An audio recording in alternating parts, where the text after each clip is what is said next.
Like all the best parties, the music gets louder and louder and the chat gets higher and higher. Thank you. Welcome back into the room. I hope you've all managed to grab a quick refreshment. We are rattling you through this day today, but you are going to have some more time to actually talk and debate very shortly. So, this is our Provocations and Conversations session. We've not done this before. It's a bit of an experiment, so I'm hoping it's going to work, but I'm very confident that it will.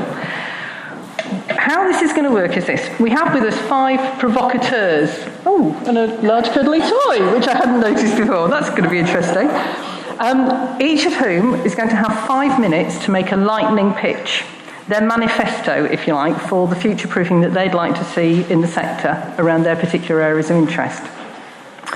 Once they've all spoken, they will go to their allotted flip chart stand, and you can see highlighted by our lovely balloons. The balloons weren't just for effect, you see, they're there for a purpose as well, where you will be free to join each of them in the conversations that you want to take part in. From that point, the law of 2 feet applies, and if any of you have ever been to an unconference, you'll know what I mean, but if you haven't, I'll explain. You can stay as long as you want in any chosen conversation.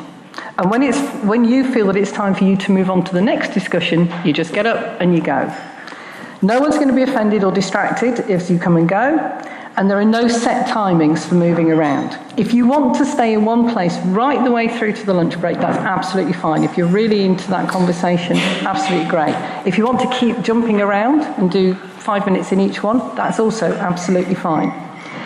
We will give you a 20-minute warning, possibly with a tweeting phone, I don't know. We will give you a 20-minute warning before the session closes, just in case you've got so caught up in one debate and you've meant to go on to something else and you haven't thought about it, so you've got time to think about that.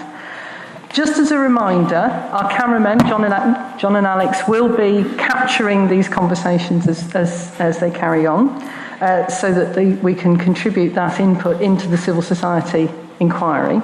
So don't be surprised to see them loitering around. We may have a bit of a challenge with the sound levels, given the sort of hubbub that we've already heard in the room, but we'll do our best. John's nodding, Alex is nodding. I think we're going to have a problem with the sound levels, but we'll do the best we can from that point of view. That's our problem, not yours.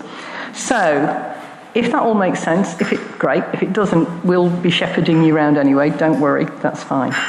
So I'm now going to introduce our 5 provocateurs.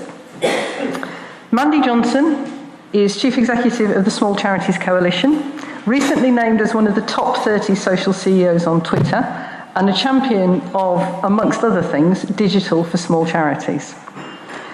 Andrew O'Brien is at the end there. I don't know if you can you probably can't see them all because of the flip chart, but you will see them as they stand up to speak. Sorry about that. Andrew is Head of Policy at the Charities Finance Group, which recently, you may remember, published a controversial report on the possible opportunities for the sector of a clean Brexit. I looked at that when I'd written it. I looked at it again last night and I thought, that's a phrase that's filled with a sort of poignant nostalgia now, isn't it? Can you remember the days where we talked about a clean Brexit as opposed to complete chaotic Brexit? But anyway, that's where we are. So I'm looking forward to hearing what Andrew has to say in the context of the last 24 hours or so. Seb Ellsworth is Chief Executive of the Access Foundation, which helps charities and social enterprises access social investment. A regular contributor to Third Sector magazine, in his most recent column, Seb argued that charities should work with social investment partners to identify the underlying enterprise models for our sector that can help address the most complex social challenges. James Rees is Senior Research Fellow at the Centre for Voluntary Sector Leadership, which was launched by the Open University just about 12 months ago. James has been working with NAVCA and with some of our members to develop bespoke packages of online leadership development for the local voluntary sector. And the CVSL has created a unique leaders panel which will track changes in attitudes to key challenges facing the sector and the role of leadership, with a particular focus on smaller organisations. And our 5th provocateur, Annabelle Davidson-Knight, is Head of Practice at Collaborate, where she focuses on deepening Collaborate's practice around the role of citizens, communities and the VCS in enabling place-based change. So, that's it from me. I'm going to be keeping time. I have my phone, so I'm going to wave at each speaker as they get towards the 5-minute mark.